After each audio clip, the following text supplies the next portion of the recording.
Mankew's 10 Principles by Laura Barrett and Charlotte Mackew. The first principle of economics is that people face trade-offs. Because of scarce resources, you have to give up something you want to get something else that you want. Trade-offs are all about allocating your time or money. Societies face a trade-off between more consumer goods like low taxes and more public goods like defense and social programs. Governments face a trade-off between consumption for current and future generations because they can borrow money. People, governments, and societies often face a trade-off between the environment and jobs. For example, fracking would create jobs, but fracking also contaminates water, causes climate change, and damages health. So if someone is deciding between saving the environment and giving people jobs, they'd be facing a trade-off. In order to help the environment, fracking cannot happen, therefore those jobs cannot be given. The second principle is, the cost of something is what you give up to get it. Opportunity cost is what you give up to obtain that item. The opportunity cost for each possible action should be considered when making a decision. Making decisions requires comparing the costs and benefits of different courses of action.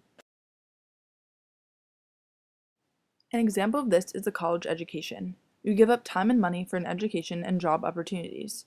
You're giving up 4 years of your life, spending money on tuition, books, and room and board, to be able to have a good career. During these 4 years, you're not only giving up money and time, you're also giving up the wages that could have been made. Rational people make decisions at the margin. This means systematically and purposefully doing the best you can to achieve your objectives with a small adjustment to an existing plan. A rational decision maker will make decisions by comparing marginal benefits and marginal costs and choosing the level of action where the marginal benefit equals the marginal cost. For example, a rational person would not make a decision between studying all day and not studying at all. They would instead make a decision between studying an extra hour or stopping studying to watch TV. This is a marginal change instead of a drastic one, and therefore, it is much more rational. People respond to incentives. The source of incentives are usually the prices of goods and services. Both positive and negative incentives affect people's choices and behavior. Incentives can influence different people in different ways. People respond to incentives in order to allocate their scarce resources in ways that provide the highest possible returns to them. For example, an incentive to wear a seatbelt is that seatbelts save lives. By wearing a seatbelt, you are protecting yourself and making it less likely that you will get hurt in an accident. Another incentive is that if you are not wearing a seatbelt, you can get a ticket. The danger of getting points on your license and having to pay a fine is another incentive to wear a seatbelt. The fifth principle of economics is, trade can make everyone better off. Trade allows for specialization in products and services that countries or other groups of people can do best. It creates competition where both sides think they benefit. An example of how trade can make everyone better off is if one country is more efficient at producing services than certain manufactured goods, it would benefit from having trading partners who supply those goods. Both countries will export what they're good at and import what they're worse at, therefore making everyone better off. States that markets are usually a good way to organize economic activity. Households and firms interact in markets and generate desirable social outcomes as if guided by an invisible hand. This theory was developed by famous economist Adam Smith, who said that prices adjust to guide these individual buyers and sellers to reach outcomes that, in many cases, maximize the well-being of society as a whole. An example of this is the collapse of communism in the Soviet Union. Communist countries were centered on the belief that economic activity in the marketplace should be controlled by government officials.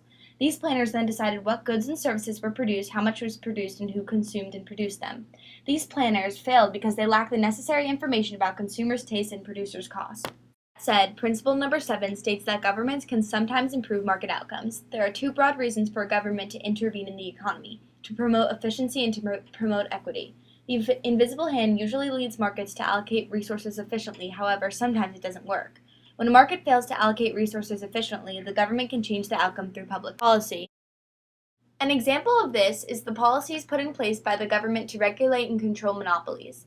In the early 1900s, the government used Sherman Antitrust Act to control the monopolies from historic businessmen like John Rockefeller and his Standard Oil Company. Since then, there have been countless cases of the government intervening to improve market outcomes by regulating monopolies such as the Clayton Antitrust Act. This principle states that a country's standard of living depends upon its ability to produce goods and services. In nations where workers can produce a large quantity of goods and services per unit of time, most people enjoy a high standard of living. In nations where workers are less productive, most people endure a more meager existence. Similarly, the growth of a nation's productivity determines its growth rate of its average income. In 2006, the average American had an income of about $44,000. In the same year, the average Mexican earned $11,000 and the average Nigerian earned $1,000.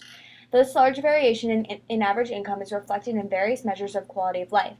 Almost all variation in living standards is attributable to differences in countries' productivity. When inflation occurs, there's a fall in the value of savings and prices rise. When inflation occurs, businesses also tend to invest less in long-term projects because of the uncertainty of returns, price information becomes distorted, and consumers will spend more time trying to protect themselves from inflation and less time engaging in productive activities. This can all be caused if there's a surplus of money printed by the government. Reparations in the 1920s, Germany's government printed more money. Rather than helping them pay off their debts, this resulted in a hyperinflation, which in turn resulted in the collapse of their economy. Children played with money as a toy and used it as kites and wallpaper. This is an example of hyperinflation that occurred due to the fact that the government printed too much money. Tenth and final principle, we learn that the natural rate of employment is dependent upon various features of the market. If policymakers expand aggregate demand, they can lower unemployment, but only at the cost of higher inflation.